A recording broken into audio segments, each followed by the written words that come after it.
Joshua, you talked about the role of quiet diplomacy for the Secretary-General, and that's something that a lot of diplomats espouse. Kofi Annan used to say, I won't go around with a megaphone. You know, Thabo and Becky the same in South Africa. But when do you judge it is right to speak up when you see violations happening?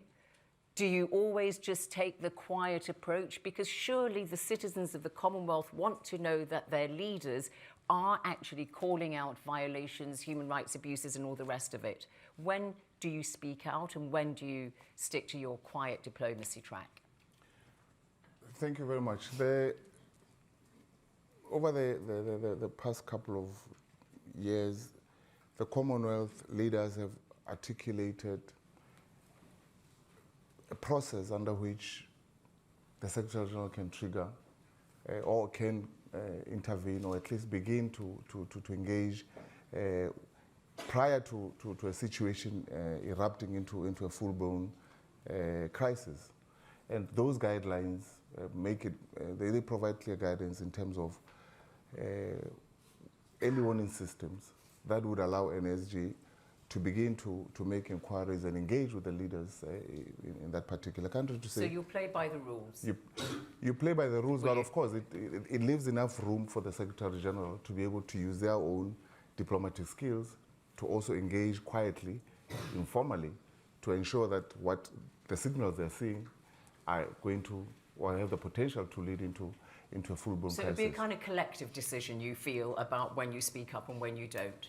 No, I think the Secretary General takes the initiative. It is up to him, right. And once the situation begins to evolve, he has the flexibility. All right, okay. Let's see what the others say to this. Mamadou Tengaru, when do you speak quietly and use your, or when do you use your megaphone? Because, you know, this is the apparent failure of the Commonwealth to speak out when its values are violated has been very much a strong recurring theme in discussions and debates around its future, especially since the release of the Eminent Persons report in 2011. So would you as Secretary-General speak out publicly, or when wouldn't you? Well, when it's necessary, I will speak out publicly. And I will give you a concrete example. I always say that, well, diplomacy is done behind closed doors, if you know the intricacies of diplomacy. But when it's time to speak, you have to speak loud and clear. And in 2016, in the Gambia, we had a very serious situation when we had a political impasse. I was then at the UN serving as permanent representative. And for a week, we were celebrated as the beacon of democracy because my then boss graciously accepted to concede defeat. And everybody was jubilating. But I always reminded people at the African group, and I remember Baba Tunde of UNFP of blessed memory, I was in a hall and they were celebrating the Gambia. But I told him, Your Excellency, I'm sorry to disappoint you, but we have to be very vigilant. Let's make sure that the verdict of the people is respected. I went to the then chair of the Peace Building Commission, Ambassador Kamau, not to mention him, for the Peace Building Commission to issue a release for the verdict of the people to be respected.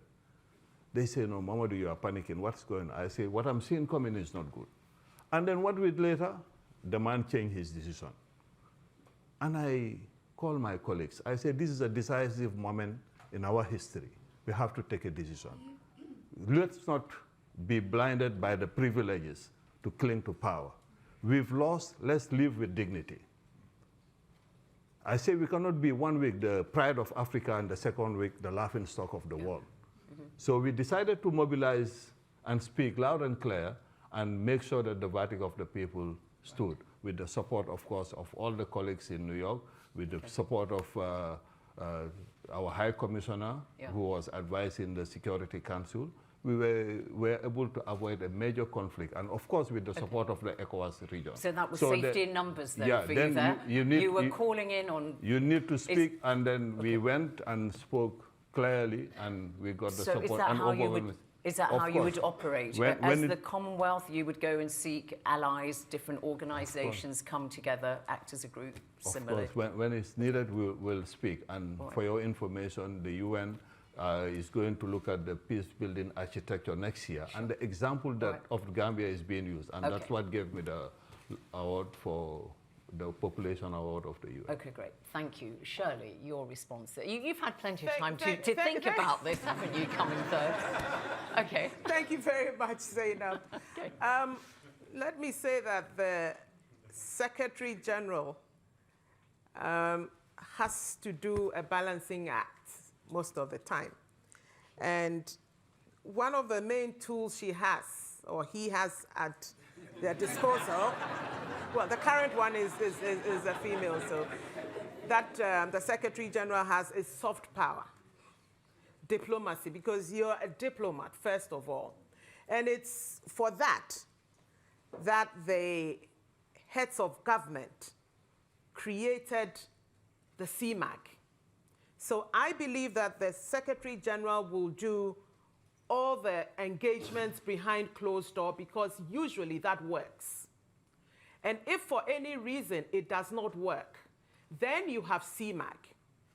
And you have a CMAG then that can, through their actions, through the actions that they take, that would be speaking loudly.